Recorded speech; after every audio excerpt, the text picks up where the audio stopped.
ماہ رمضان کا دوسرا حصہ شروع ہو چکا ہے. دوسرا حصہ یعنی دوسرا عشرہ. اور اگر نصف کر دیا جائے تو نصف اول ختم ہو چکا ہے، نصف ثانی کا آغاز ہو چکا ہے. اور آج 16ویں رمضان المبارک ہے. کل 17 تاریخ ہے. یہ 17 رمضان اسلامی کیلنڈر حضرت جبریل امین غار حرا میں لے کر تشریف لائے ہیں اللہ کے نبی صلی اللہ علیہ وسلم کے پاس. وہ 17 رمضان کو. اور قرآن مجید سے یہ بات ثابت ہے کہ جس دن قرآن کا نزول ہوا وہ لیلۃ القدر یعنی شب قدر ہے. تو سب سے پہلی شب قدر 17 رمضان کو ہوئی ہے، اور 17 رمضان ہی کو قرآن کے نزول کا آغاز ہوا ہے. اسلام کا سب سے جو بڑا سرمایہ جو ہے وہ ہے قرآن کریم. مصطفیٰ صلی اللہ علیہ وآلہ وسلم کا جو سب سے عظیم معجزہ ہے وہ قرآن مجید ہے. پوری جمعیت انسانی کے لیے سب سے بڑا ہدایت نامہ جو ہے وہ قرآن مجید ہے. نسل بنی آدم کے لیے جو الہی منشور اور دستور ہے وہ قرآن مجید ہے. اور اس قرآن مجید کے نزول کا آغاز 17 رمضان مبارک کی شب کو ہوا ہے. تو یہ شب بڑی اہم شب ہے، اسی کو شب قدر کہا جاتا ہے. دوسرا اہم اور تاریخی واقعہ غزوہ بدر ہے. یہ اسلام کی پہلی جنگ ہے جو سن 2 ہجری میں ہوئی ہے. جب مکے سے ہجرت کر کے رسول اللہ صلی اللہ علیہ وسلم اور صحابہ کرام مدینہ منورہ میں گئے تو وہاں بھی ظالموں نے چین سے رہنے نہیں دیا. بالآخر 17 رمضان کو عین جمعہ کے دن روزے کے ایام میں مکہ اور مدینہ کے درمیان ایک مقام بدر کے مقام پر یہ جنگ واقع ہوئی ہے. مسلمان کمزور تھے. مسلمان مکے سے بے سہارا آئے تھے، اپنا سب کچھ قربان کر کے آئے تھے. چھوڑا تھا، کاروبار چھوڑا تھا، ساز و سامان چھوڑا تھا، خاندان کو چھوڑا تھا، حامیوں اور والیوں کو چھوڑا تھا. بظاہر لٹے پیٹے آئے تھے، مگر انصار رضی اللہ تبارک و تعالی عنہم نے دست تعاون دراز کیا. ان کو مکانات دیے، ان کو کاروبار دیے، ان کو اسباب فراہم کیے، ہر قسم کا تعاون کیا. اللہ کی مدد نازل ہوئی. 313 مسلمان بدر کے میدان میں اسلام کے تحفظ کے لیے جاتے ہیں. ادھر سے 1000 کا لشکر جرار آتا ہے. مسلمانوں کا عالم یہ ہے کہ چند تلواریں ہیں. سب کے سر مجاہد کے پاس تلواریں چند تلواریں ہیں، چند جنگی گھوڑے ہیں، جنگ ہتھیار ہیں. لوگ کمزور بھی ہیں، بیمار بھی ہیں، اسباب بھی کم ہیں، اور ادھر سے لوگ جنگ کی تیاری کے لیے پوری طرح لیس ہو کر آئے تھے. لیکن اللہ تعالیٰ نے فرشتوں کے ذریعہ ان کی مدد فرمائی. حضور صلی اللہ علیہ وسلم غزوہ بدر میں اللہ کی بارگاہ میں جب رجوع کر کے خدا کی بارگاہ میں جو التجا کرتے ہیں، ایک ایک لفظ سے عبدیت کی شان ٹپکتی ہے. ادھر جنگ ہو رہی ہے، نیزوں سے نیزے ٹکرا رہے ہیں، تلواریں سے تلواریں ٹکرا رہی ہیں، گردنیں کٹ رہی ہیں، جسم کٹ رہے ہیں، گر رہے ہیں، لاشیں زمین پر آ رہی ہیں.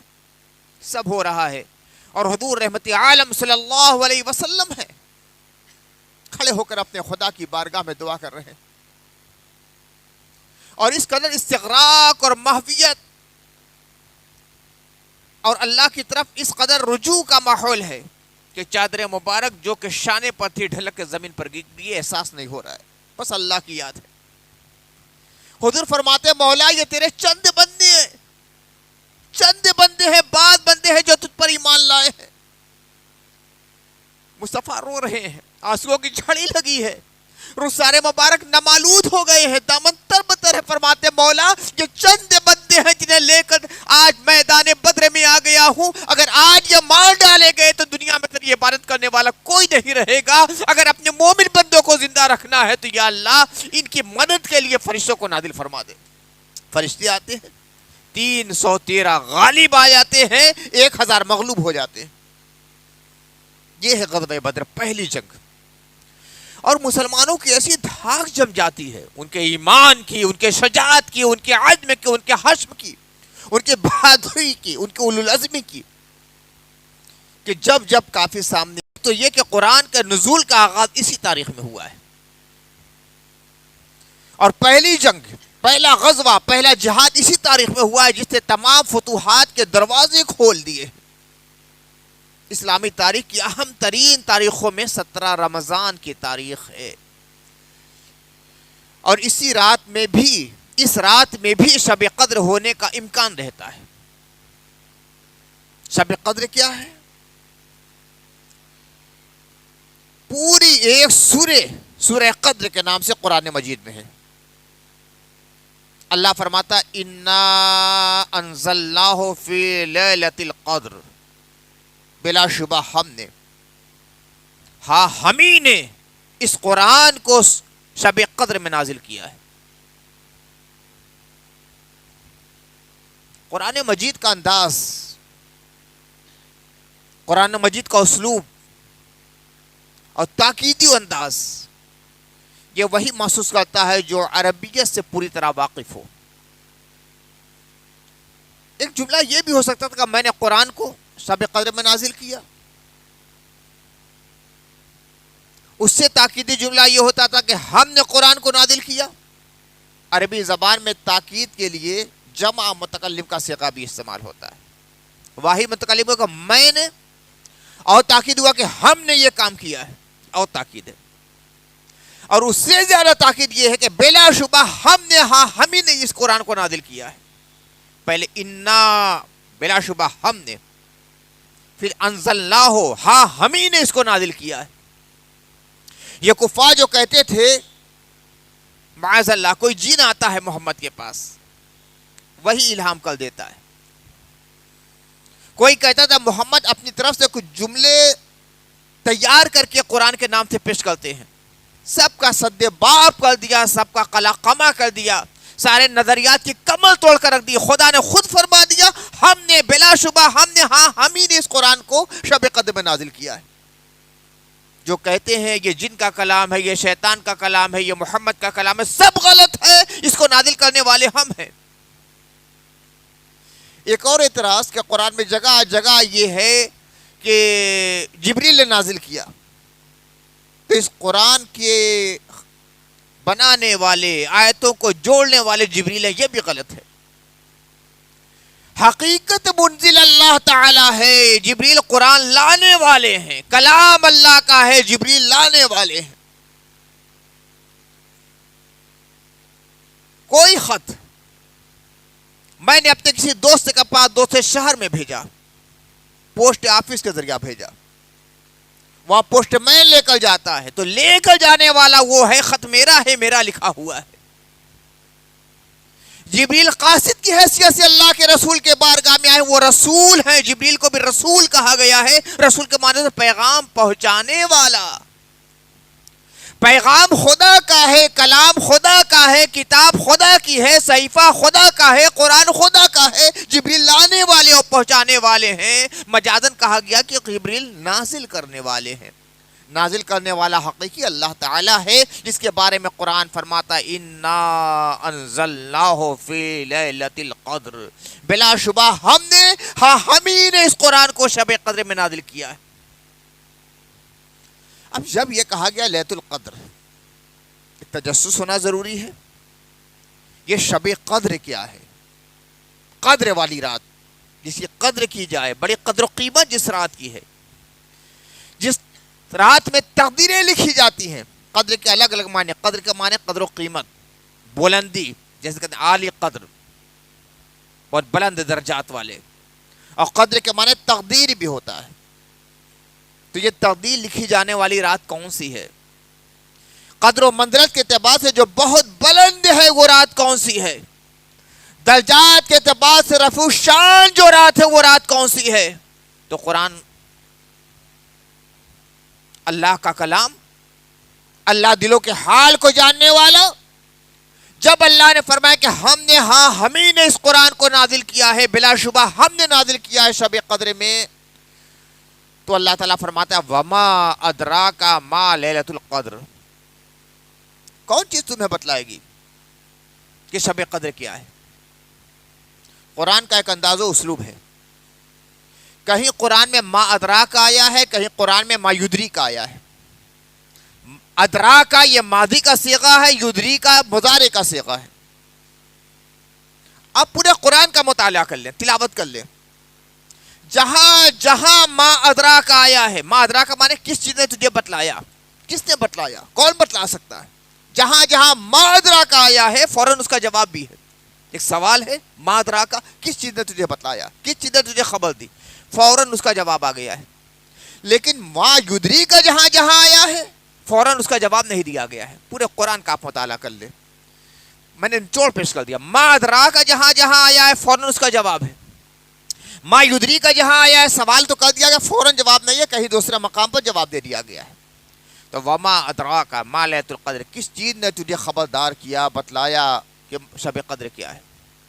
یعنی شب قدر اپنی اہمیت کے لحاظ سے، اپنی فضیلت کے لحاظ سے، اپنی نوازشوں کے لحاظ سے، اپنے تجلیات و انوار کے لحاظ سے، اپنی عظمت مرتبت کے لحاظ سے اتنی بلند ہے کہ کوئی تمہیں نہیں بتلا سکتا کہ شب قدر کیا ہے۔ شب قدر پیدا کرنے والا میں، اس رات پہ قرآن نازل کرنے والا میں بتلاؤں گا، کوئی دوسرا نہیں بتلا سکتا۔ وما ادراک ما لیلۃ القدر، کس چیز نے تجھے بتلایا کہ شب قدر کیا ہے؟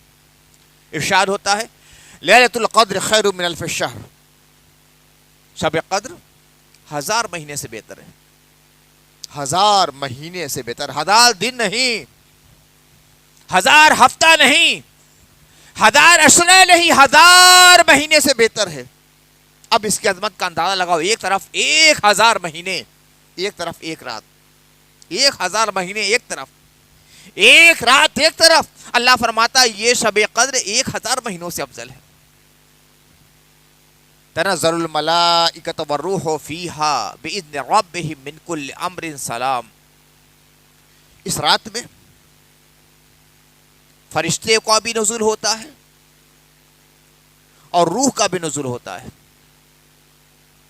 اپنے رب کے حکم سے، ہر اس کام کے ساتھ جس میں سلامتی ہے۔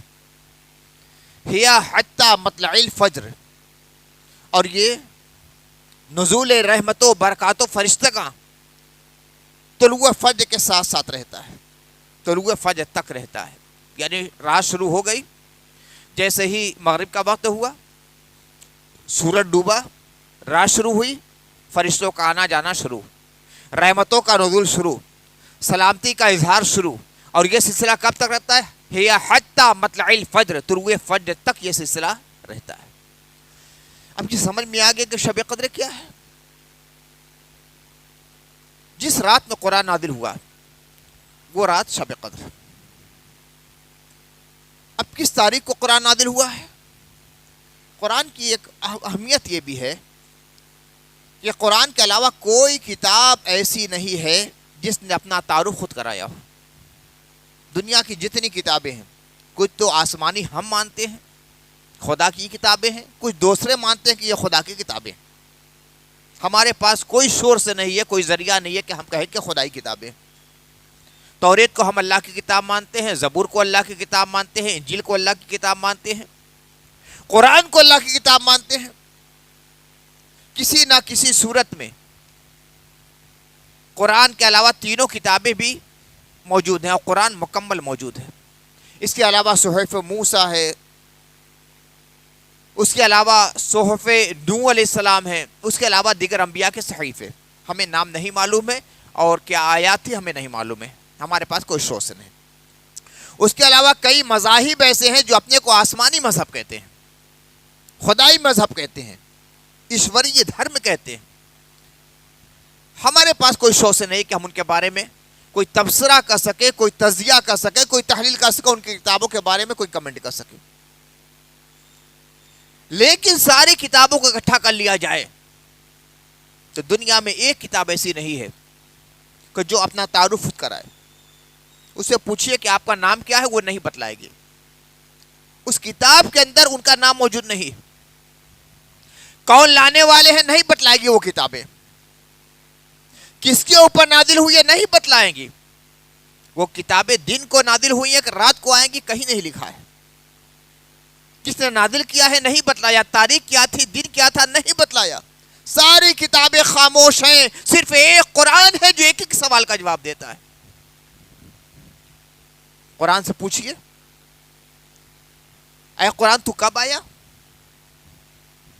تو اللہ تعالیٰ فرماتا انا انزلناہ فی لیلۃ القدر، ہم نے اس کو شب قدر میں نازل کیا ہے۔ ایک جواب دو جوابوں کو پیش کر رہا ہے۔ ایک تو یہ کہ جس وقت قرآن نازل ہوا وہ رات کا وقت تھا، لیلہ کا لفظ، لیلہ کا معنی رات، اسی کو شب قدر کہتے ہیں، شب معنی رات۔ ہم ہی نے اس قرآن کو شب قدر میں نازل کیا، تو شب میں یہ قرآن نازل ہوا ہے، یعنی رات کے وقت۔ اور اس کے ساتھ ساتھ اس رات کی افضلیت بھی بیان کر دی گئی، اور کئی آیتوں میں بتلا دیا کہ 1000 مہینوں سے بہتر ہے، اس میں یہ ہوتا ہے، یہ ہوتا ہے، یہ ہوتا ہے، سلامتی نازل ہوتی ہے، فرشتے نازل ہوتے ہیں، روح نازل ہوتی ہے۔ اب یہ تاریخ کون سی تھی؟ قرآن مجید اس کو بھی بیان فرماتا ہے۔ سورہ انفال میں ارشاد ہوتا ہے وَاعْلَمُوا أَنَّمَا غَنِمْتُم مِّن شَيْءٍ فَأَنَّ لِلَّهِ خُمُسَهُ وَلِلرَّسُولِ وَلِذِي الْقُرْبَى وَالْيَتَامَى وَالْمَسَاكِينِ وَابْنِ السَّبِيلِ إِن كُنتُمْ آمَنتُم بِاللَّهِ وَمَا أَنزَلْنَا عَلَىٰ عَبْدِنَا يَوْمَ الْفُرْقَانِ يَوْمَ الْتَقَى الْجَمْعَانِ۔ اللہ تعالیٰ فرماتا ہے اور خوب اچھی طرح جان لوگو کہ تم لوگوں نے غنیمت کا جو مال حاصل کیا ہے اس کا 5واں حصہ اللہ کے کام کے لیے ہے، رسول کے لیے ہے، رسول کے قرابت داروں کے لیے ہے، یتیموں کے لیے اور مسکینوں کے لیے اور مسافروں کے لیے۔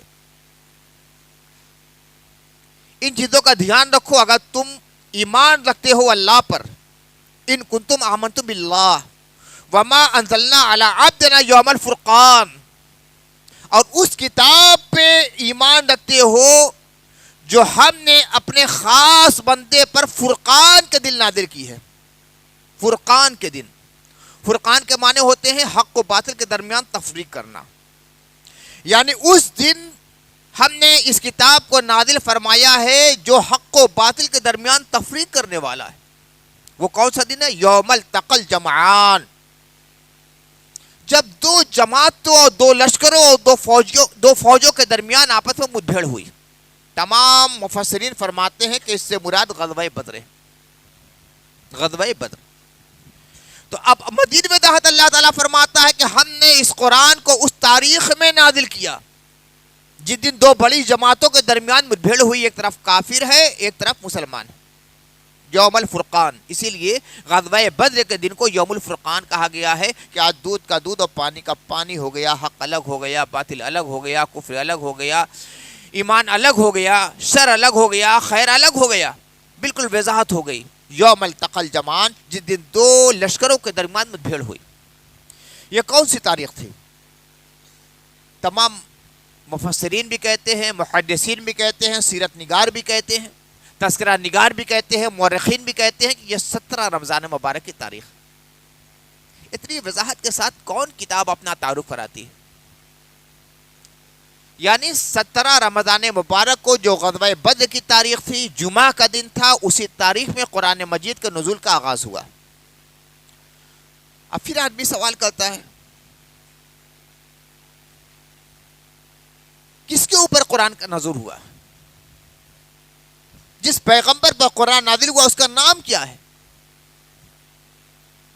اللہ تعالیٰ ارشاد فرماتا ہے سورہ محمد میں، والذین آمنوا وعملوا الصالحات وآمنوا بما نزل علی محمد وهو الحق من ربهم کفر عنہم سیئاتہم واصلح بالہم، اور وہ لوگ جو ایمان لائے اور اچھے اعمال کیے اور اس چیز پر بھی ایمان لائے جو محمد پر نازل کی گئی ہے۔ ایک طرف قرآن کا تعارف کہ قرآن نازل کیا گیا، کس پر نازل کیا گیا؟ اس پیغمبر کا نام محمد ہے۔ وَآمَنُوا بِمَا نُزِّلَ عَلَى محمد صلی اللہ علیہ وسلم، اور اس کتاب پر، اس شریعت پر ایمان لائے جو محمد پر نازل کی گئی، وَهُوَ الْحَقُّ مِن رَبِّهِمْ، اور وہ کتاب ان کے رب کی جانب سے برحق ہے۔ کفر عنہم سیئاتہم واصلح بالہم، اللہ تعالیٰ ان کی برائیاں ہٹا دے اور ان کی حالت کو درست فرما دے۔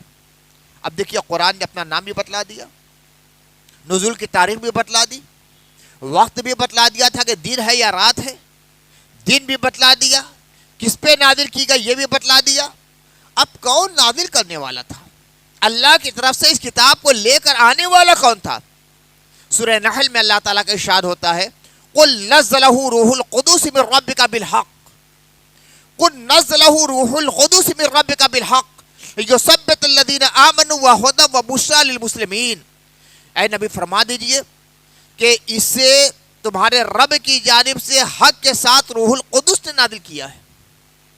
اب روح القدس پاک روح، تو یہ روح القدس سے مراد کون ہے؟ اب اللہ تعالیٰ نے ان کا نام بھی بتلا دیا ہے،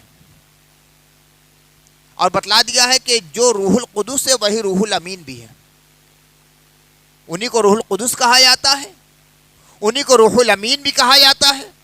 اللہ تعالیٰ کا ارشاد ہوتا ہے سورہ شعراء میں، نزل به الروح الامین علی قلبک لتکون من المنذرین، نزل به الروح الامین علی قلبک لتکون من المنذرین، اس قرآن کو روح امین نے نازل کیا ہے آپ کے دل پر تاکہ آپ منذرین میں سے ہو جائیں۔ اب یہ جس کو روح القدس کہا گیا ہے اور جس کو روح الامین کہا گیا ہے،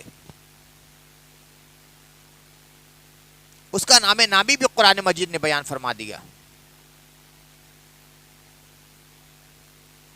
قرآن مجید میں کئی مقامات پر ان کا نام آیا ہے جبریل، من کان عدوا لجبریل و میکالا، جو شخص جبریل کا اور میکائیل کا دشمن ہے تو اللہ تعالیٰ اس کا دشمن ہے۔ تو پوری وضاحت کے ساتھ قرآن مجید میں تعارف کرایا گیا ہے۔ اب یہ کہ شب قدر، یہ تو واضح ہو گیا کہ رسول اللہ صلی اللہ علیہ وسلم کے زمانے میں پہلی جو شب قدر تھی وہ 17 تاریخ کو تھی۔ تو کیا ہمیشہ قیامت تک یہ شب قدر اسی تاریخ میں رہے گی، یا شب قدر ایک ہی تھی کہ ہر سال آتی رہے گی؟ تو حدیثوں میں اور تفسیروں میں اس بات کی بالکل وضاحت ہے کہ ہر سال شب قدر ہوتی ہے، صرف عہد رسول کے لیے خاص نہیں ہے۔ قرآن تو نازل ہوا عہد رسول میں، لیکن اس کا فیض ہمیشہ قیامت تک جاری رہے گا، اور یہ شب قدر امت محمدیہ کے علاوہ کسی کو عطا نہیں ہوئی ہے۔ یہ رسول اللہ صلی اللہ علیہ وسلم کا خاص فیضان ہے اس امت محمدیہ کے ساتھ، رحمت للعالمین کا کرم ہے۔ یہ نہیں ہے کہ صرف صحابہ اس سے محظوظ ہوئے، قیامت تک شب قدر آتی رہے گی، اور اللہ تعالیٰ نے کسی ایک رات کو محسوس نہیں کیا ہے۔ تو شب قدر کون سی تاریخ رہے گی؟ متعدد اقوال ائمہ کے، متعدد اقوال، لیکن تمام اقوال کو درکنار کرتے ہوئے ہم صرف اپنی توجہ مرکوز کرتے ہیں رسول اللہ صلی اللہ علیہ وسلم کی احادیث طیبہ پر، کہ جب احادیث طیبہ موجود ہیں تو پھر ائمہ کے اقوال کی بھی ضرورت ہمیں نہیں رہ جاتی۔ اللہ کے نبی صلی اللہ علیہ وسلم سے مختلف مواقع پر پوچھا گیا، تقریباً 18 صحابہ کرام سے روایت ہے، 18 صحابہ کرام سے مختلف مواقع پر، کسی نے کسی سال پوچھا، کسی نے کسی سال پوچھا، کسی نے کسی سال پوچھا۔ اللہ کے نبی صلی اللہ علیہ وسلم نے امکانی جواب دیا، یعنی شب قدر الگ الگ تاریخوں میں ہوا کرتی ہے، لیکن وہ رات ہمیشہ طاق رہتی ہے، جس کو ہم لوگ پھوٹ کہتے ہیں، پھوٹ اور جوڑا کہتے ہیں نا، جیسے 1 3 5 7 9 11 13 یہ پھوٹ ہوتی ہے، اس کو طاق کہا جاتا ہے عربی میں۔ تو شب قدر ہمیشہ طاق رات میں ہوتی ہے، لیکن 1 سے شروع نہیں ہوتی ہے، اس کا آغاز 17 سے ہوتا ہے۔ عام طور سے مدارس کے کیلنڈر میں 21 اس کا تذکرہ کیا جاتا ہے، 21، 23، 25، 27، 29۔ لیکن تفاحص کے ساتھ اور بالاستیعاب مطالعے کے ساتھ، احادیث طیبہ کے مطالعے کے بعد یہ معلوم ہوتا ہے کہ شب قدر کا امکانی دور 17 تاریخ سے شروع ہو جاتا ہے، اور 17 کو کبھی نظر انداز نہیں کرنا چاہیے کہ پہلی شب قدر 17 ہی تاریخ کو تھی۔ اللہ کے رسول پر قرآن جو نازل ہوا تھا وہ 17 تاریخ کو، جو کہ میں نے اپنی تفصیل کے ساتھ بیان کر دیا ہے۔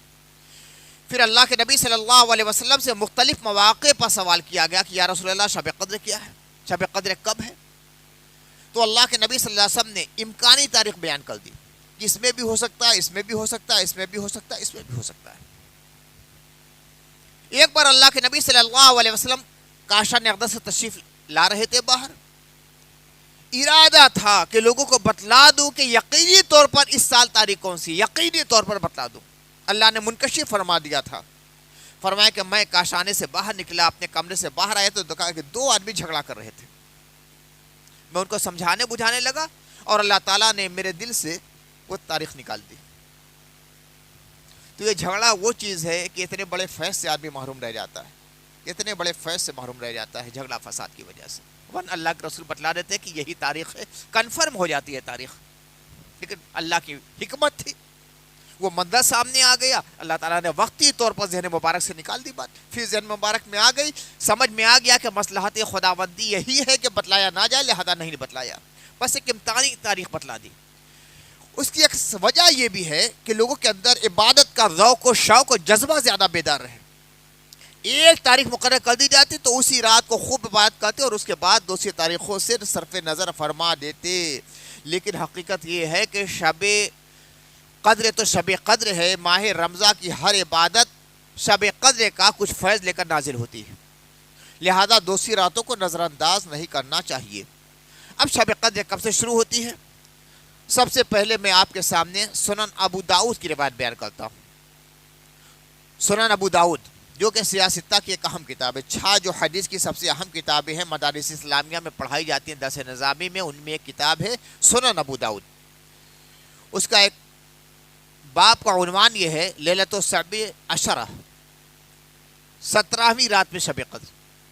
حضرت امام ابو داؤد نے اس کا باب برابر قائم کر دیا، ایک چیپٹر قائم کر دیا ہے۔ یہ مت سمجھ لیا جائے کہ ذالعلوم وغیرہ کا یہ دین ہے، امام ابو داؤد نے ایک چیپٹر قائم کیا ہے، اس چیپٹر کا نام ہے لیلۃ السبع عشرہ، کہ 17ویں شب میں شب قدر ہوتی ہے۔ حضرت عبداللہ ابن مسعود رضی اللہ تعالیٰ عنہ، حضرت عبداللہ ابن مسعود وہ مقدس صحابی ہیں کہ فرمایا گیا کہ اگر تمام علوم کو اکٹھا کر دیا جائے 6 آدمی میں، تمام علوم کو 6 آدمی میں اکٹھا کر دیا جائے تو ان میں عبداللہ ابن مسعود بھی۔ اور فقہ حنفی کی تو بنیادی حضرت عبداللہ ابن مسعود کی روایتیں ہیں۔ حضرت امام ابو حنیفہ سب سے زیادہ حضرت عبداللہ ابن مسعود کی روایتیں لیتے ہیں، جو مختلف فی مسائل ہیں۔ احادیث الگ الگ انداز سے آتی ہیں، کوئی صحابی کچھ کہتے ہیں، کوئی صحابی کچھ کہتے ہیں، کوئی صحابی کچھ کہتے ہیں۔ حضرت امام ابو حنیفہ رضی اللہ تعالیٰ عنہ حضرت عبداللہ ابن مسعود کی روایت کو فوقیت لیتے ہیں۔ حضرت عبداللہ ابن مسعود حضور رحمت عالم صلی اللہ علیہ وسلم صحابی بھی تھے، تربیت یافتہ بھی تھے، آپ نے کثیر علم حضرت مولا کائنات سے بھی لیا تھا۔ حضرت مولا کائنات حضرت علی کرم اللہ وجہ الکریم کے خاص شاگردوں میں تھے، اور حضرت امام ابو حنیفہ نے جو فقہ مرتب فرمائی ہے تو کہا جاتا ہے فقہ ابو حنیفہ کی بنیاد حضرت عبداللہ ابن مسعود کی روایتیں ہیں۔ یہی حضرت عبداللہ ابن مسعود رضی اللہ تعالیٰ عنہ روایت کرتے ہیں، قال لنا رسول اللہ صلی اللہ علیہ وسلم اطلبوها لیلۃ السبع عشرۃ من رمضان ولیلۃ 21 ولیلۃ 23 ثم سکت۔ حضرت عبداللہ ابن مسعود کہتے ہیں کہ اللہ کے نبی صلی اللہ علیہ وسلم فرمایا کہ شب قدر کو 17ویں تاریخ میں تلاش کرو، 21ویں تاریخ میں تلاش کرو، 23ویں تاریخ کو تلاش کرو، پھر حضور خاموش ہو گئے۔ یہ سنن ابو داؤد کی روایت ہے، حضرت عبداللہ ابن مسعود سے روایت ہے، جو کہ 6 فقہائے صحابہ میں شامل ہیں، سب سے بڑے عظیم علماء میں شامل ہیں۔ قاضیوں میں شامل ہے، مفتیوں میں شامل ہے۔ صحابہ کرام سے فتویٰ پوچھا کرتے تھے اور اپنے فیصلے مقدمات لے کر جاتے تھے۔ حضرت عبداللہ بن مسعود فیصلہ کیا کرتے تھے۔ معجم کمی طبرانی میں بھی اس طرح کی روایتیں آئی ہیں۔ امام ابن حجر مکی نے بھی اپنی کتاب میں کئی روایتیں جمع کی ہیں کہ 17ویں تاریخ سے شب قدر کا آغاز ہو جاتا ہے۔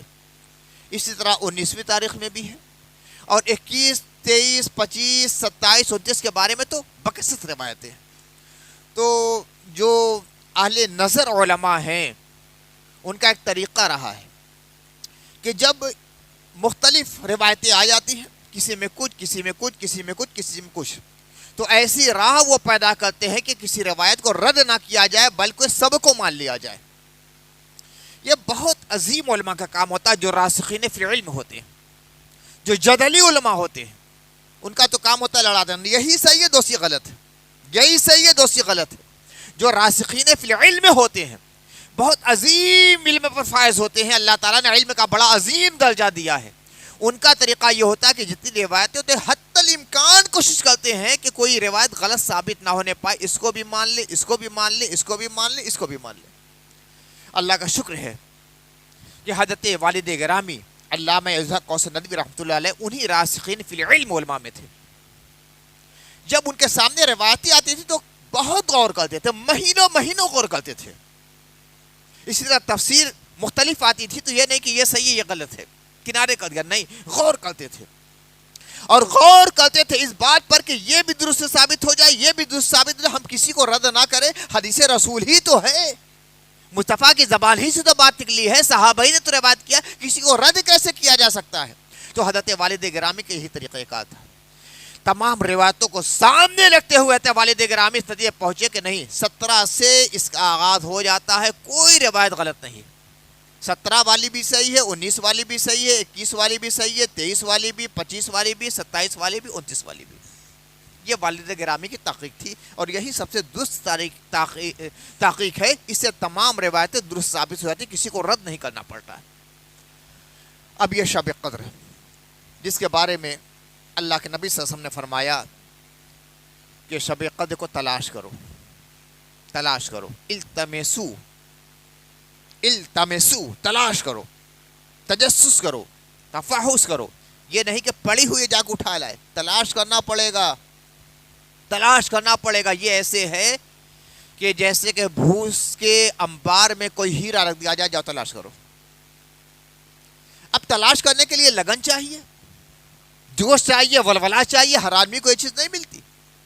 جو ہیرے کی قدر جانتا ہے کہ ہیرا کیا ہے، وہ بھوس کے انبار میں جا کے تلاش کرے گا، اور جس کو ارے چھوڑو کیا فرق پڑتا ہے تو وہ تلاش نہیں کرے گا، اسے حاصل بھی نہیں ہوگا۔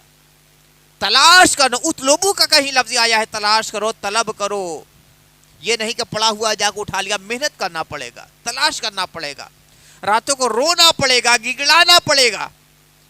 اور یہی وہ منظر ہوتا ہے کہ جس کو دیکھ کر فرشتے اللہ کی بارگاہ میں عرض کرتے ہیں کہ مولا مجھے اجازت دے دی جائے کہ میں زمین پر جاؤں۔ تنزل الملائکۃ والروح فیہا بإذن ربہم، اس رات میں روح بھی نازل ہوتی ہے، فرشتے بھی نازل ہوتے ہیں۔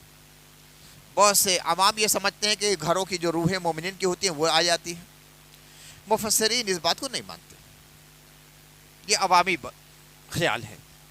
روح سے مراد کیا ہے؟ وہ روح اعظم جو تمام روحوں کا سرچشمہ ہے، جس روح سے اللہ تعالیٰ نے تمام روحوں کو پیدا فرمایا ہے، ایک وہ روح اعظم مراد ہے۔ دوسری ہے کہ روح سے مراد جبریل امین ہے، جن کو اللہ تعالیٰ نے روح القدس فرمایا ہے، روح الامین بھی فرمایا ہے۔ فرشتوں کے سردار حضرت جبریل امین تشریف لاتے ہیں، اور عام فرشتوں بھی تشریف لاتے ہیں۔ متعدد احادیث میں ہے کہ مغرب کے وقت سے فرشتوں کا آنا جانا شروع ہو جاتا ہے، اور حضرت جبریل امین فرشتوں کی ایک جماعت کے ساتھ آسمان سے زمین پر تشریف لاتے ہیں، اور خود سے نہیں آتے، کوئی فرشتہ اپنی مرضی سے کچھ نہیں کرتا جب تک ادھر سے اشارہ نہ ہو جائے۔ ایک تو یہ ہوتا ہے کہ اللہ حکم دیتا ہے کہ جاؤ یہ کام کرو، فرشتے آ جاتے ہیں، فوراً اس کو انجام دیتے ہیں۔ دوسرا طریقہ یہ ہوتا ہے کہ فرشتے اللہ کی بارگاہ میں عاجزی کرتے ہیں کہ مولا اس کام کے لیے ہمیں بھیج دیا جائے، ہمیں اس کام کے لیے بھیج دیا جائے، اجازت دی جائے۔ تو قرآن کا اسلوب دیکھیے، تنزل الملائکۃ والروح فیہا بإذن ربہم، اذن مانے اجازت، اجازت ایک چیز اجازت، ایک چیز حکم ہے۔ حکم یہ ہے کہ کوئی بڑا چھوٹے سے کہے جاؤ یہ کام کر دو، اجازت کہہ دو چھوٹا اجازت مانگے کہ ہمیں اجازت دیجیے کہ یہ کریں، اس کے لیے اللہ تعالیٰ اذن کا لفظ استعمال فرماتا ہے، اور جو حکم ہوتا ہے اس کے لیے امر کا لفظ استعمال فرماتا ہے۔ تو یہاں اذن ہے، یعنی فرشتے کہتے ہیں مولا مجھے زمین پر جانے دیا جائے۔ کہاں آسمان، نورانیت کا مرکز، تجلیوں کا گنجینہ، فرشتوں کے رہنے کا مقام، لطافت ہی لطافت ہے، تجلی ہی تجلی ہے، پیار ہی پیار ہے، رضا ہی رضا ہے، نور ہی نور ہے، روشنی ہی روشنی ہے۔ یہ زمین فتنہ و شر کا مقام ہے، گناہوں کا انبار یہاں ہے، خاک سے پیدا ہونے والی زمین، کثافتوں کا مجموعہ زمین، فتنہ و شر کا انبار زمین۔ آسمان سے زمین پر آنے کے لیے اتنا طلب کیوں رہے ہیں فرشتے؟ حضرت امام راضی نے تفسیر کبیر میں 3 اسباب لکھے ہیں، اس میں سے ایک سبب یہ لکھا ہے کہ زمین پر اس رات میں جو منظر ہوتا ہے آسمان پر وہ منظر نہیں ہوتا، زمین پہ جو منظر ہوتا ہے اس رات میں آسمان پر نہیں ہوتا۔ تو جب سدرہ کی بلندی سے، بیت معمور سے، 7 آسمانوں سے فرشتے وہ منظر زمین پر دیکھتے ہیں تو کہتے ہیں مولا اجازت دی جائے کہ اب قریب سے جا کر فرشتوں کو، ان انسانوں کو دیکھیں، ان کی جو کیفیت ہے، ان کے تڑپنے کا منظر ہے، ان کی لاؤزاری ہے، ان کی مناجات اور دعا کا جو رنگ ہے، اپنی آنکھوں سے قریب جا کر دیکھنا چاہتے ہیں۔ تب اللہ کی بارگاہ میں اجازت طلب کرتے ہیں، اللہ فرماتا ہے جبریل فرشتوں کو لے کر زمین پر جاؤ۔ مفسرین فرماتے ہیں کہ آسمان فرشتوں کے رہنے کی جگہ ہے، فرشتے گناہ سے معصوم ہیں، ان کے اندر درد نہیں ہے، ان کے اندر تڑپ نہیں ہے، ان کے اندر اضطراب نہیں ہے، ان کے اندر بے چینی نہیں ہے، رونے کا منظر نہیں ہے اپنے گناہوں پر۔ یہ بندہ گناہگار ہے، اور جب گناہ کا احساس ہوتا ہے تو اللہ کی بارگاہ میں روتا ہے، آنسو بہاتا ہے، گڑگڑاتا ہے۔ یہ منظر آسمان پہ نظر نہیں آتا، اس کو قریب سے دیکھنے کے لیے آسمان کے فرشتے زمین پر آ جاتے ہیں۔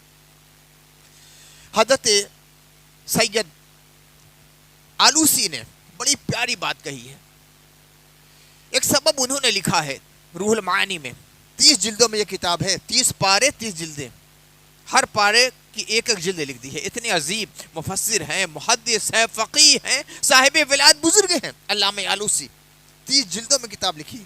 اکثر یہ کتاب میرے مطالعے میں رہتی ہے، کبھی وقت کم رہتا ہے، دوسری تفسیروں کو نہیں دیکھتا تو یہ تمام تفاسیر کی جامع ہے، میں اسے مطالعہ کرتا ہوں۔ فرماتے ہیں کہ صدیقین کی روحیں کبھی پردہ بدن سے مجرد ہو کر آسمانوں کی سیر کرتی ہیں، صدیقین کی روحیں پردہ بدن سے مجرد ہو کر آسمانوں کی سیر کرتی ہیں، فرشتوں کے قریب جاتی ہیں، ان سے اکتساب فیض کرتی ہے، تو سال کا سال فرشتوں کے ساتھ ان کا معانقہ ہوتا ہے، مصافحہ ہوتا ہے، مگر عالم یہ ہوتا ہے کہ ان کی روحیں زمین سے آسمان پہ جاتی۔ اور شب قدر میں فرشتوں کے اندر یہ تجسس پیدا ہوتا ہے کہ مولا جو سال کا سال میرے پاس آتی ہے، آج مجھے اجازت دے دی جائے کہ میں ان کے خلوت قدئے زمین پہ جا کر ان سے ملاقات کروں۔ تب اللہ تعالیٰ حکم دیتا ہے کہ جاؤ فرشتوں، میرے صدیق بندے ہیں جو آج پوری رات عبادت میں مصروف ہیں، جاؤ قریب سے انہیں دیکھو، ان کے خلوت قدے میں جاؤ، ان کے حجرہ اعتکاف میں جاؤ، ان کے کمروں میں جاؤ، دیکھو کہ چھوٹے سے مٹی کے کمرے کو انہوں نے جنت بنا دیا ہے اپنے صدوں کے ذریعہ۔ تم نے آسمان کو دیکھا ہے، تم نے سدرہ کو دیکھا ہے، تم نے بیت معمور کو دیکھا ہے، جاؤ ان کے مٹی کے جھوپڑیاں ہیں وہاں کے جاؤ، ان کی جھوپڑیوں میں جنت ہم نے سجا کر رکھ دی ہے، ان کے صدوں کی وجہ سے، عبادتوں کی وجہ سے، وظائف کی وجہ سے، ان کے درد و طلب کی وجہ سے۔ آج آسمان سے زمین پر جاؤ، ان کے قریب رہ کر دیکھو کہ ان کی عبادت کا منظر کیا ہے اور ان کی نسبتوں سے زمین کو فیض کیا ملا ہے۔ وہ حضرت علامہ آلوسی لکھتے ہیں، بڑا عجیب منظر ہوتا ہے شب قدر میں، عجیب منظر ہوتا ہے، تڑپنے والے تڑپ رہے ہیں، رونے والے رو رہے ہیں، اپنے خدا کو یاد کرتے ہیں، بدن میں ہو کر بھی بدن سے باہر ہیں، ان کی روحیں نہ جانے کہاں کہاں طواف کرتی رہتی ہیں، فرشتے آتے ہیں، اور اللہ کے نبی صلی اللہ علیہ وسلم نے فرمایا کہ کچھ ایسے بندے بھی ہوتے ہیں کہ جبریل امین مصافحہ کرتے ہیں، جبریل امین مصافحہ کرتے ہیں۔ وہ نورانی مخلوق ہیں، روحانی مخلوق ہیں، لطیف مخلوق ہیں، ہم اپنی آنکھوں سے دیکھ نہیں سکتے، ان کے مسافے کو محسوس نہیں کر سکتے۔ ایک بڑے عالم، ایک بڑے ولی، ایک بڑے محدث، ایک بڑے مفسر، ایک بڑے صاحب نظر، ولی کامل تشریف لاتے آپ علاقے میں تو پورا شہر امٹ پڑتا ہے کہ اس سے مصافحہ کر لیں، اپنی آنکھوں سے انہیں دیکھ لیں۔ کتنے خوش بخت ہیں مسلمان کہ جبریل امین آتے ہیں زمین پر، اہل ایمان سے وہ خود مصافحہ کرتے ہیں، لیکن ہم دیکھتے نہیں، ہم ہاتھوں سے محسوس نہیں کر سکتے۔ اس کی علامت اللہ کے نبی صلی اللہ علیہ وسلم نے اور ان کے توسط سے کچھ اولیاء کرام نے بیان فرمایا ہے کہ جب جبریل امین جس سے مصافحہ کرتے ہیں تو اسی کچھ علامتیں ہیں، یک بیک عبادت کرتے ہوئے، جس تلاوت کر رہے ہیں آپ شب قدر میں، دعائیں کر رہے ہیں، بیٹھے بیٹھے رو رہے ہیں، استغفار کر رہے ہیں، نماز پڑھ رہے ہیں، پورے بدن میں تھرتھری آ جائے، بدن کانپنے لگے اور آنکھوں سے اشکوں کی جھاڑی لگ جائے، تو سمجھ لینا کہ جبریل نے مصافحہ کیا ہے۔ بہت بڑی نعمت ہے میرے بھائی۔ یہ آنسو جو آنکھوں سے ٹپکتے ہیں نا، ایک پانی کا قطرہ وہ ہے جو سیپ میں ٹپکتا ہے تو موتی بن جاتا ہے، گلاب کے دامن پر ٹپکتا ہے تو شبنم بن جاتا ہے، زمین پہ ٹپکتا ہے تو ہیرا بن جاتا ہے۔ اور یہی جب ٹپکتا ہے ایک گناہ گار کی آنکھوں سے اپنے احساس گناہ پر، تو عرش کے دامن پر اسے ٹانگ دیا جاتا ہے۔ حضور فرماتے ہیں ایک طرف فرشتے ہیں، ایک طرف میرے گناہ گار بندے ہیں، میرے امت محمدیہ کے افراد ہیں، مصطفیٰ کے غلام ہیں۔ فرشتے پڑھ رہے ہیں سبوح قدوس ربنا و رب الملائکۃ والروح، اور یہ ہمارے محمد کے گناہ گار امتی ہیں جو رو رہے ہیں، کہہ رہے ہیں ربنا ظلمنا انفسنا وَإِن لَّمْ تَغْفِرْ لَنَا وَتَرْحَمْنَا لَنَكُونَنَّ مِنَ الْخَاسِرِينَ۔ ایک طرف فرشتوں کی عبادت سبوح قدوس ربنا ورب الملائکۃ والروح، دوسری طرف میرے محمد کے گناہ گار امتی ہیں جو رو رہے ہیں۔ تو یہ محمد کے امتیوں کے رونے کے قطرات، آنسوؤں کے قطرات مجھے فرشتوں کی زمزمے سے زیادہ پسند ہے، سبوح قدوس ربنا ورب الملائکۃ والروح سے زیادہ پسند میرے محمد کے غلاموں کے آنکھوں سے ٹپکے ہوئے آنسو کے قطرے ہیں۔ سنبھال کے رکھیے اسے، دنیا کے لیے مت بہائیے، مصطفیٰ کے لیے بہائیے، اللہ کے لیے بہائیے، اپنے گناہوں کا احساس کر کے محمد کی شفاعت کے حصول کے لیے بہائیے، دعا و مناجات میں بہائیے، پھر دیکھیے کہ اللہ تعالیٰ کتنا نوازتا ہے۔ اور شب قدر میں یہ علامت ظاہر ہو جائے تو محسوس کرو کہ حضرت جبریل نے تم سے مصافحہ کیا ہے۔ حضرت جبریل کا دست مبارک، ان کا دست مقدس، ان کا دست نورانی جس ہاتھ سے مس کر جائے، خدا کی قسم، خدا کی قسم، وحدہ لا شریک کی قسم، آسمان و زمین کے مالک کی قسم، محمد مصطفیٰ کے خدا کی قسم، اس شخص کو جہنم کی آگ کبھی چھو نہیں سکتی۔ تو شب قدر کی قدر کرو۔ اس رات میں تقدیر لکھی جاتی ہے، تقدیر بنائی جاتی ہے، تقدیر کے بنانے کی رات ہے، نصیب کو سنوارنے کی رات ہے۔ حضرت سیدہ عائشہ طیبہ طاہرہ رضی اللہ تعالی عنہا نے رسول اللہ سے فرمایا، پوچھا یا رسول اللہ صلی اللہ علیہ وسلم، اگر شب قدر کو میں پا جاؤں تو کیا پڑھوں؟ یعنی شب قدر کی جو امکانی راتیں ہیں کس کا وظیفہ زیادہ کروں؟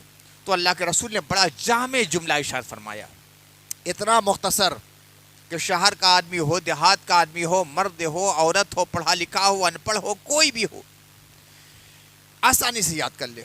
چونکہ رسول اللہ صلی اللہ علیہ وسلم نے قیامت تک کے تمام لوگوں کے لیے بڑا جامع جملہ ارشاد فرما دیا۔ حضور نے فرمایا کہ اے عائشہ، جب شب قدر پا جاؤ تو یہ پڑھو، اللہم انک عفو تحب العفو فاعف عنی، اللہم انک عفو تحب العفو فاعف عنی، اللہم انک عفو تحب العفو فاعف عنی۔ یا اللہ تو بہت معاف کرنے والا ہے۔ پہلے اپنے گناہوں کی معافی طلب نہیں کی جاتی، پہلے اللہ کی تعریف، یا اللہ۔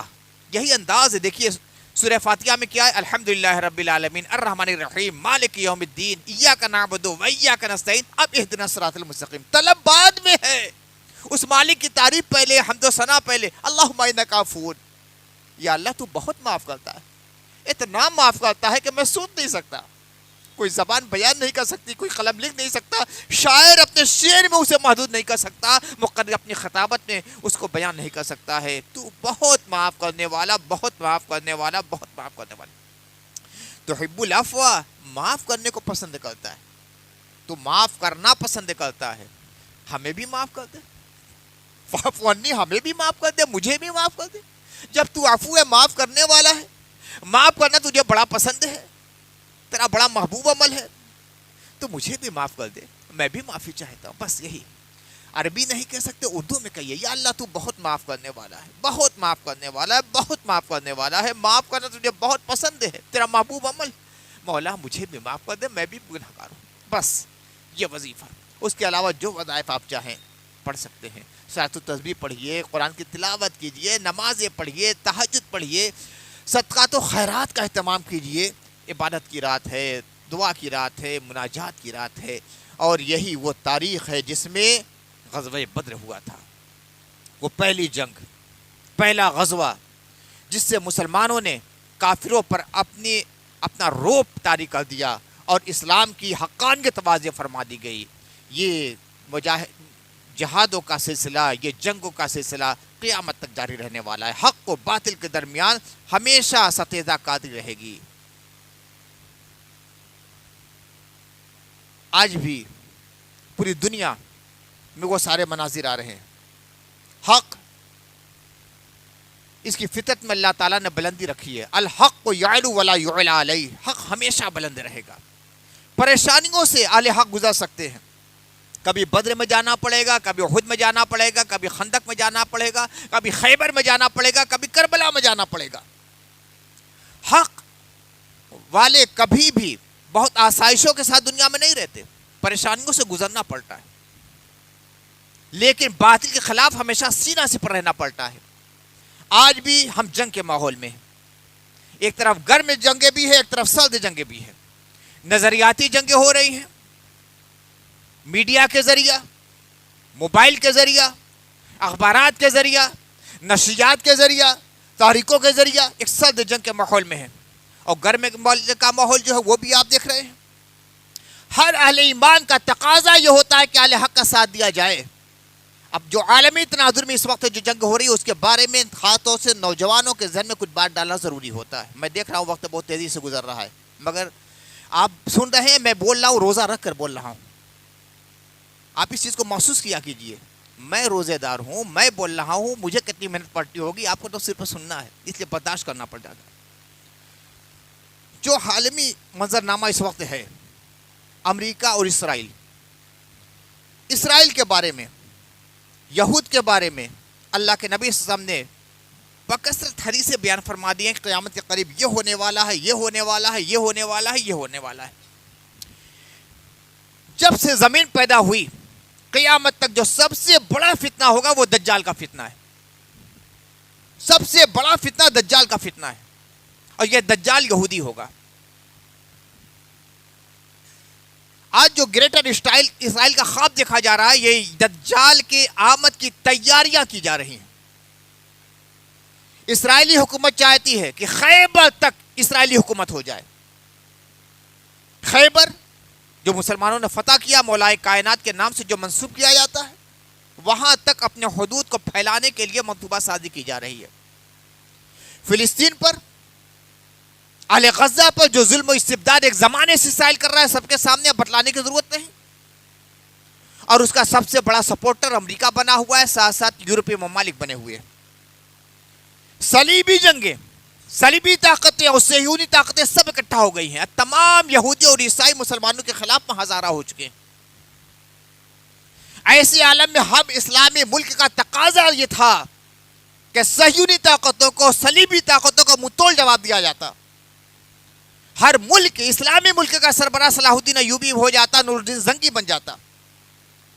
مگر یہ بھی حقیقت ہے کہ ہر زمانے میں منافقین بھی ہوتے رہے ہیں، عوام میں بھی ہوتے رہے، حکمرانوں میں بھی ہوتے رہے، بے غیرت لوگ ہوتے ہیں، عیش پسند لوگ ہوتے ہیں، دنیا دار لوگ ہوتے ہیں، جو دنیا ہی کو اپنا سب کچھ سمجھ لیتے ہیں۔ آج اکثر عرب ممالک کے سربراہان کا حال یہی بن چکا ہے۔ آفری ہے مملکت ایرانیہ کے قائد کے لیے کہ انہوں نے اپنا سر نہ کبھی اسرائیل کے سامنے جھکایا، نہ امریکہ کے سامنے سر جھکایا۔ ایک زمانے سے پریشانیوں میں ہیں، اقتصادی بائیکاٹ کیا گیا، پابندیاں لگائی گئی، سب کو جھیلتے رہے، اور جب دیکھا کہ کسی طرح یہ جھکنے کے لیے تیار نہیں ہے، جس طرح کے سعودی ممالک، عربی ممالک، خلیجی ممالک ہو گئے ہیں، مسلمان جھک گئے ہیں، اس طرح یہ بھی جھک گیا، نہیں تیار ہوئے، تو جو کچھ ہوا وہ آپ کے سامنے۔ لیکن یہ سن لیجئے، افراد مر جاتے ہیں، تحریکیں نہیں مرتی۔ امام حسین شہید ہو گئے، ان کی تحریک نہیں مری، حسینیت ہے۔ صلاح الدین ایوبی دنیا سے چلے گئے، ان کی تاریخ ختم نہیں ہوئی۔ علامہ خامنائی دنیا سے چلے گئے، ان کی تاریخ ابھی ختم نہیں ہوگی۔ ہر مسلمان کے لیے ضروری ہوتا ہے کہ ایسے مخلص مجاہد اور قائد کا سپورٹ کرے۔ اس زمانے میں شیعہ اور سنی کی بات قطعاً نہ کی جائے۔ یہ مسلک کا معاملہ نہیں ہے، دین کا معاملہ ہے۔ یہ فرقے کا معاملہ نہیں ہے، جماعت کا معاملہ ہے، امت کا معاملہ ہے۔ آج معاملہ یہ کہ ایک طرف اسلام ہے، ایک طرف کفر ہے، ایک طرف مومنین ہیں، ایک طرف مشرکین ہیں، یا صلیبی ہیں، یا عیسائی ہیں، یا یہودی ہیں۔ ایک طرف یہ کہ ہمیں مسجد اقصی کو بچانا ہے، دوسری طرف انہیں اپنا مسجد اقصی لے کر وہاں اپنا ہیکل تعمیر کرنا ہے، جس کو شیعہ اور سنی میں قطعاً نہ بانٹا جائے۔ یہ شیعہ اور سنی کا مرحلہ ہی نہیں ہے۔ ہاں اختلاف ہمارا ہے شیعہ سے، وہ ہمیشہ رہے گا، یہ الگ بات ہے، یہ فرقوں کی بات ہے۔ لیکن آج یہاں مسلک کی بات نہیں ہے، یا جماعت کی بات نہیں ہے، یہاں دین کی بات ہے، امت کی بات ہے۔ لہذا قطعاً مسلمان نوجوان خاتوں سے اس سلسلے میں قطعاً نہ پڑھنے پائے۔ جو اہل حق ہے اس کا ہمیں ساتھ دینا ہے، اس لیے کہ وہ مظلوم ہے، بیجا انہیں مارا جا رہا ہے اور ظلم و جور کیا جا رہا ہے۔ ہماری دعائیں بھی ان کے ساتھ ہیں، ہماری حمایتیں بھی ان کے ساتھ ہیں، ہماری مدد بھی ان کے ساتھ ہے، ہمارا دل اور ہمارا ضمیر بھی ان کے ساتھ ہے۔ اللہ تعالی ہم سب کو خیر کی توفیق عطا فرمائے اور اس ظالمانہ دور میں ہمارے ایمان کا مکمل تحفظ فرمائے۔ یا اللہ دنیا میں جہاں بھی مستضعفین مومنین ہیں سب کی حفاظت فرما، سب کی مدد فرما، اور جو ظالم ہیں ان کے منصوبوں کو سبوتاز فرما۔ وآخر دعوانا الحمدللہ رب العالمین وصلی اللہ تعالی علی خیر خلقہ سیدنا و مولانا محمد وآلہ وصحبہ اجمعین برحمتک یا ارحم الراحمین۔